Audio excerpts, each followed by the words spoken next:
इंसान की जिंदगी में आरज़ुएं जन्म लेती हैं इंसान की जिबिल्लत के जरिए। जिबिल्ली तौर पर इंसान ख्वाहिशात की तरफ माइल होता है। उसकी मिसाल, सबसे आला मिसाल गालिबन मौलाना रूम ने ही दी थी कि इंसान की जिंदगी एक किश्ती की मानंद है।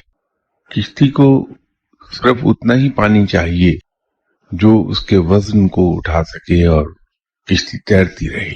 तो किश्ती जो पानी पे तैर रही है, कोई उसे फर्क नहीं पड़ेगा कि गहराई कितनी हो जाए पानी की, लेकिन अगर वही पानी जो उसके नीचे है जिस पर वो तैर रही है, अगर वो पानी किश्ती में दाखिल हो जाए तो किश्ती डूब जाए। इंसान का नफ्स जब मुजोर हो जाए और आरज़ुएं बहुत बढ़ जाए तो फिर वो बर्बादी की तरफ जाता है इंसान।